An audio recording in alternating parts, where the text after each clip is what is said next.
Billionaire's Instant Bride Part 45. Gusto ko na lang maiyak. Kakagising ko lang pero hindi ko magawang maigalaw ng maayos ang ibabang parte ng katawan ko. Lalong-lalo na ang mga hita ko. Kahit simpleng paggalaw lang ay napapangawi ako. 9:09 na ng umaga. Pero heto pa rin ako sa kama at nakahilata dahil yun lang ang kaya kong gawin. Hinihintay ko na kahit papaano ay mawala ang sakit at ngalay na nararamdaman ko sa aking kalamnan. Gustong-gusto ko nang lumabas ng kwarto dahil kanina pa ako gutom na gutom. Ayaw ko rin namang magpadala ng pagkain dito sa kwarto dahil panigurado kong iba ang iisipin ng mga tao sa mansyon, lalong-lalo na si Lolo Henry. Ayokong isipin niya na may nangyayari sa amin ng apo niya. Baka kasi mag-isip niya na ginagamit ko ang misyong inatas niya sa akin para sa sarili kong benepisyo, na pinipikot ko ang apo niya. Buwisit kasi na Yuriel yun eh. Ang usapan ay magsusuot lang ako ng lingeries. Hindi nga niya alam kung paano ko nilunok ang hiya ko para lang maisukat ang isang lingerie tapos lahat pala ipapasuot niya. And what worse is may nangyari na naman sa amin. Although hindi naman niya kasalanan yun dahil hinayaan ko rin naman siya. Ang hindi ko lang talaga matanggap ay kung bakit ganoon. Bakit ilang ulit namin ginawa? Halos maglipasay na ako sa pagod pagkatapos niya akong banatan sa banyo. Hihirit pa sana siya nang papatulog na kami pero hindi na ako pumayag.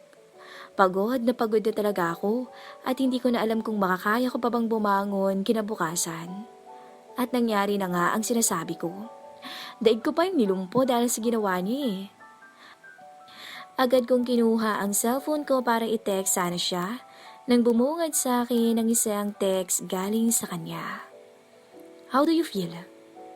Naringgit ang mga mata ko nang mabasa ko to. Seryoso ba talaga siya na tinatanong niya ako kung kumusta ako? Siya na talaga. Napahirap na lang ako sa hangin at hindi na siya nireplyan. Binasa ko na lang ang text sa akin ni Mama na nakapagparenta na raw sila ng lupain sa bukid at pwede nang magsaka sa susunod na linggo. Agad na napawi ang inis ko dahil sa nabasa ko. Mas malaki kasi ang income sa pagsasaka at mas madaling ibenta. Hindi na rin naman kami mahihirapan dahil marunong si Papa sa pagtatanim ng palay, kaya pwedeng siya na lang din ang tumutok doon. Kahit papaano, ay nakaramdam ako ng padulumbalik ng lakas. Matapos kong mag-reply kay Mama ay dahan-dahan na akong bumangon. Tiniis ko ang sakit na nararamdaman ko sa balakang at hita ko. At para hindi ako matumba, ay naghanap ako ng mga kapitan hanggang sa makarating ako sa banyo. Hinubad ko ang robe na suot ko bago ako nagtungo sa shower room. Hindi na kasi ako nagbihis kagabi dahil sobrang pagod na pagod talaga ako. Pagkapwesto ko sa ilalim ng shower, ay napadaing ako sa sarap ng maramdaman kong medyo naibsan ang nararamdaman ko. Dahil doon ay tumagal ako ng halos kalahating oras sa banyo bago ako nagdesisyon na tumigil na. Nakangiti akong lumabas sa banyo dahil nakakalakad na ako ng maayos kumpara ng unang magising ako. Naroon pa rin ang kirot pero kaya ko na tong itago. Cold bath lang pala ang katapat eh. Agad na akong nagbihis para makababa na ako at makakain. Pero ang akala kong okay na ay hindi pa pala. Halos maiyak na lang ako habang bumababa ako sa hagdan. Napakapit na lang ako sa hawakan at kulang na lang talaga ay hayaan ang sarili ko na gumulong hanggang sa baba. Oh, Iha, na-late kaya ito ng gising? Tanong sa akin ni Lolo. Nasa sala siya at nanunood ng TV. Napagod lang po sa biyahe. Sagot ko sa kanya at pilit ng humiti kahit gustong gusto ko nang humiyaw sa sakit. Nanginginig ang mga binti ko dahil sa lecheng hagdan na yun. Ganun ba? Sige't kumain ka na roon. Just tell Becky or anyone to reheat the food. Sambit niya tsaka ibinilag sa TV ang focus. Okay po. Nagtungo na ako sa kusina at ako na mismo ang nag-init ng pagkain ko. Ayaw ko nang iasa pa sa mga kasambahay ang bagay na kaya ko namang gawin. At isa pa, pareho lang naman kaming binabayaran sa bahay na to. Pagkatapos kong kumain ay bumalik ako sa sala para manood na lang din dahil wala naman akong ibang gagawin. May lakad po ba kayo ngayong araw, Lo? Tanong ko sa kanya nang makaupo ako sa katapat na couch ng inuupuan niya. My friends invited me for a trip, pero tumanggi na ako. Sagot niya sa akin. I have been traveling ever since I was young. Mas gusto ko na lang manatili sa bahay ngayon. Paliwanag niya bago matamis na ngumiti sa akin. Mabuti pa kayo, Lo? At nakapag-travel na kayo ng ilang beses? Sabi ko sa kanya at ngumiti. Pangarap ko rin kasi yung gawin eh. Pero hindi lang para sa sarili ko. Para din sa pamilya ko.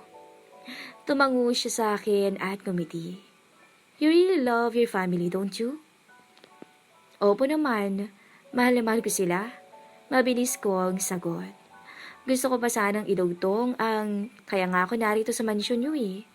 Pero hindi na lang at baka iba pa ang magiging pag-intindi niya. Sila ang lakas ko. Sila ang motibasyon ko para magpatuloy at lumaban sa anumang hamon ng buhay.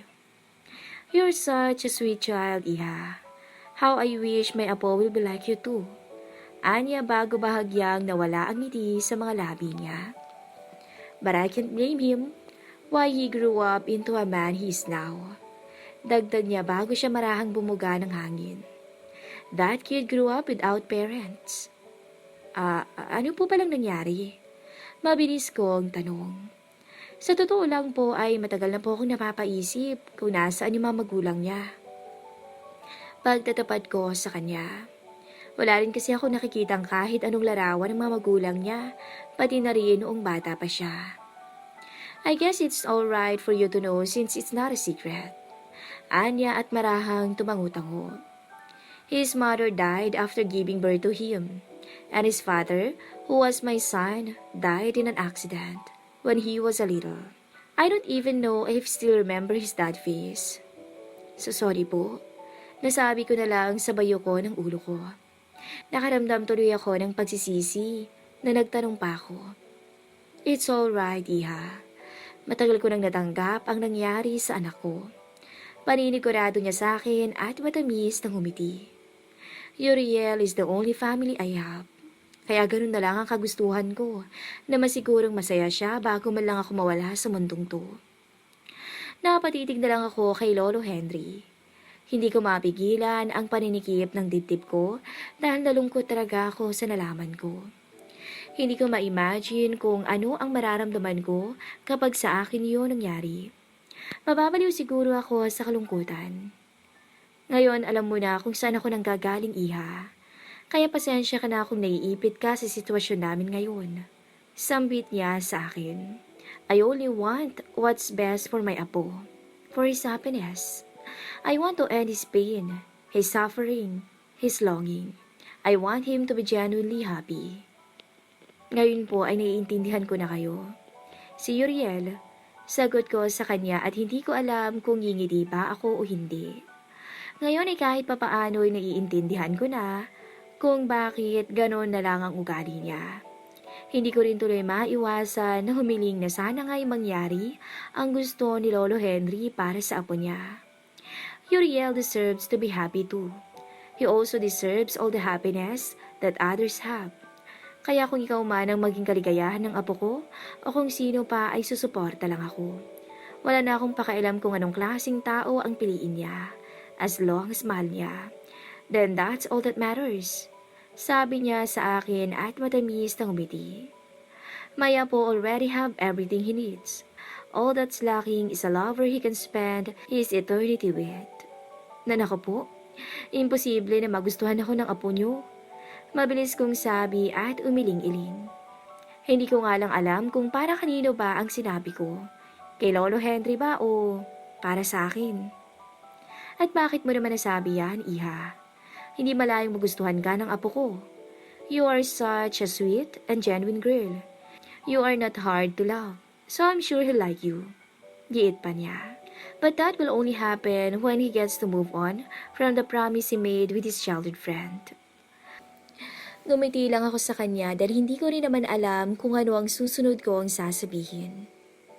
Lolo, di ba sinabi ko sa inyo last time na ipagluluto ko kayo? Pag-iiba ko ng usapan. How about we cook today? Wala naman tayong ibang gagawin eh. Oh, that's a good idea.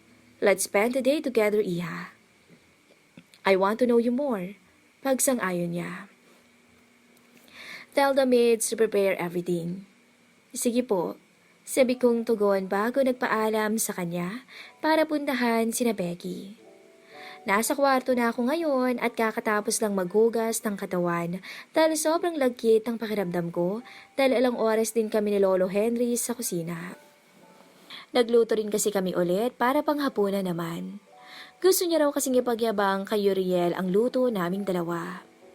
Habang nagpapatuyo ako ng buhok, gamit ang towel ay tumunog ang cellphone ko. Pagtingin ko ay text pala galing kay mama at nagtatanong kung makakauwi ba ako sa susunod na linggo para sa birthday niya. Tama pala, tatanungin ko pa si Uriel pag uwi niya kung pwede. Tiningnan ko ang oras at malapit nang magka-7. Maya-maya lang ay darating na yun. Pagkatapos lang ng ilang sandali, ay dumating na nga ang taong nagpahirap sa aking makapaglakad. Bakas ang pagod sa mukha nito, kaya hinayaan ko na muna tong huminga. Kumusta ang nararamdaman mo? Tanong niya sa akin habang tinatanggal niya ang sapatos niya. Okay lang naman. Simpleng sagot ko. Ikaw? Okay lang din. Medyo stress lang sa trabaho. Anya bago huminga ng malalim, sabay tayo para alisin ang coat niya. Tahimik ko siyang pinagmasdan. Aalisin ko na sana ang tingin ko pero may kung anong sumapi sa akin na panoorin siyang magubad. At ewan ko ba? Biglang nag-slow motion ang paligid, lalo na nang simulan niyang alisin ang pagkakabutones ng navy blue polo niya. Napanunok pa ako ng sumilip ang matikas niyang dibdib hanggang sa makita ko na rin ang abs niya. Like the view? Nakangising tanong niya bago siya tumingin sa akin, kaya mabilis akong nag-iwas ng tingin. Hindi ako tumitingin. Depensa ako sa sarili ko. Hindi ko mapigilan ang pag-iinit ng magkabilang pisngi ko dahil sa hiya. May gusto lang ako sabihin. Really, ha? Anya at mahinang tumawa. Okay lang ba na umuwi ako ulit? Pagbabaka sakali ko. Birthday kasi ng mama ko at hiling niya na sana makauwi ako kahit isang araw lang. Dagdag ko at pinaglaruan ang mga daliri ko. Malakas ang kutob ko na hindi niya ako papayagan. Oh, okay. Well, you can even spend a week there. Sagot niya kaya mabilis na nagliwanag ang mukha ko at hindi ko na itago ang pagsilay ng matamis kong ngiti dahil sa labis na tuwa. Totoo ba? Sabi kong tugon. Tumango siya at ngumisi bago tumitig sa mga mata ko, kasabay ng pagseryoso ng ekspresyon niya. Yes, but only if you take me with you instead of Logan. Ha? You heard me? Anya bago pumunta sa cabinet niya at kumuha ng robe. You can go home without me. You can even spend the night in your house. But if you take me with you, you can stay there even for a week, if you like to. Humarap siya sa akin at muling ngumisi. Now, the choice is yours.